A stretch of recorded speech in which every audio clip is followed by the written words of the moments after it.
Good morning friends. तो अब हम जॉइंट प्रोडक्ट बाय प्रोडक्ट की इस प्रॉब्लम को सॉल्व करेंगे। एक बार पढ़ लें। If the products are truly joint products, the cost of the products process can be applied to these products on the basis of weight or other physical quantity of each product. दूसरा, in respect of marginal cost of the process on the basis of physical quantity and in respect of fixed cost of the process on the basis of contribution made by the various product. Okay. तीसरा, on the basis of the selling values of different product. Illustrate the above statement by using the following figure in respect of joint production of A and B for a month. हमको तीन statement दी है। पहली statement में हमको जो cost है उसको allocate करना है वेट के बेसिस पर।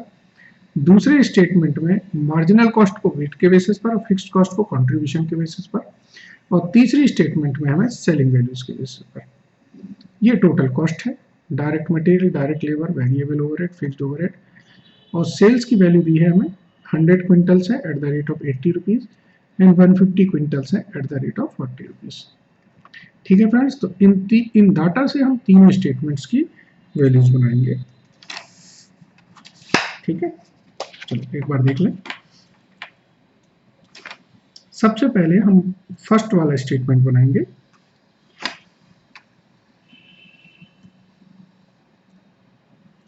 कंप्यूटेशन ऑफ प्रॉफिटेबिलिटी,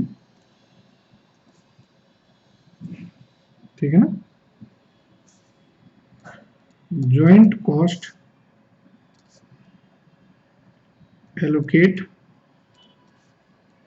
वर्ड सही नहीं होता है, अपॉर्शन वर्ड यूज करें। Apportion on the basis of weight, ठीक है ना। हम बनाएंगे,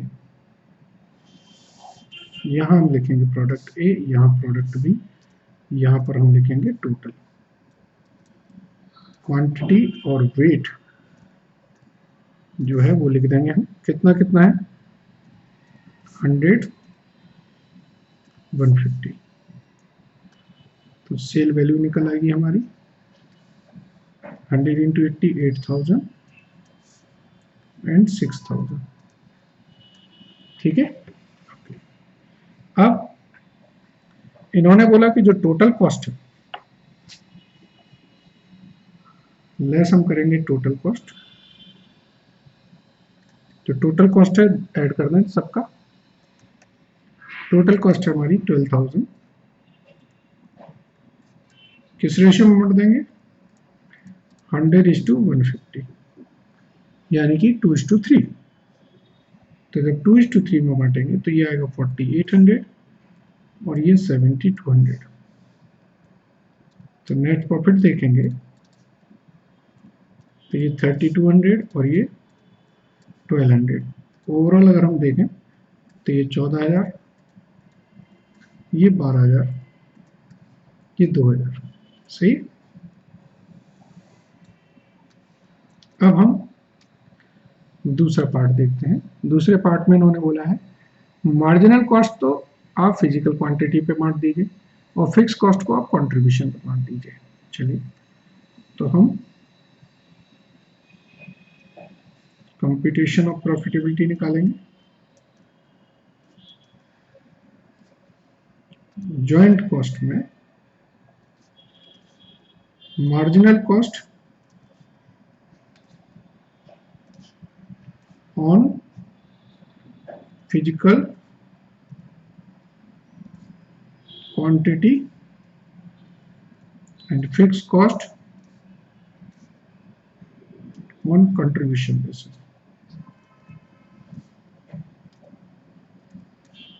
ठीक है। तो हम प्रोडक्ट दो प्रोडक्ट्स हैं हमारे। हम प्रोडक्ट लिखेंगे ए बी, टोटल क्वांटिटी हमारी दी है 100 एंड 150, सेल मल्टीप्लाई करके निकल आएगा 8000 एंड 6000। वेरिएबल कॉस्ट हमारी है 10,000। इसको हम क्वांटिटी रेशियो में बांट देंगे 100:150। ये 4000 एंड 6000, तो यहां पर 4000 आया और यहां पर निल। अब हम फिक्स्ड ओवरहेड की बात करेंगे। 2000 को बांटोगे 4000 इंटू निल रेशियो में, तो पूरे 2000 यहीं पर बढ़ जाएंगे। तो जो नेट प्रॉफिट होगा ये कंट्रीब्यूशन था। ठीक है, टोटल करना चाहें तो टोटल कर दें। 14,000, 10,000, 4,000, 2,000, 2,000। ठीक है फ्रेंड्स। तीसरे केस में इन्होंने बोला है कि आप कॉस्ट को बांट दीजिए on the basis of sale value.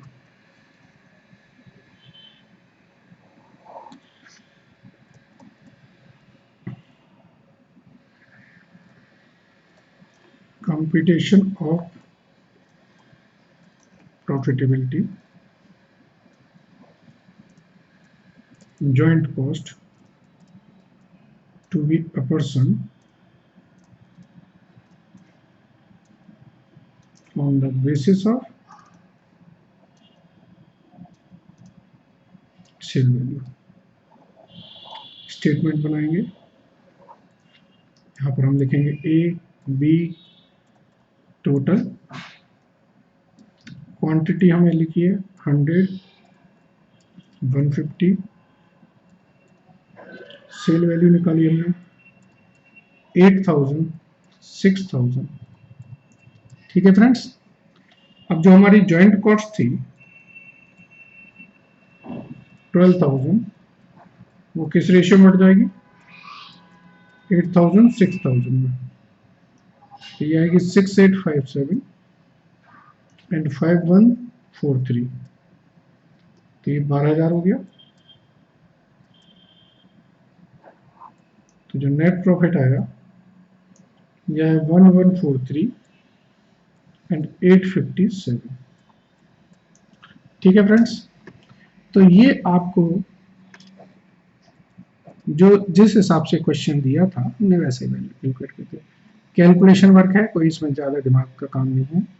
ठीक है, थैंक यू।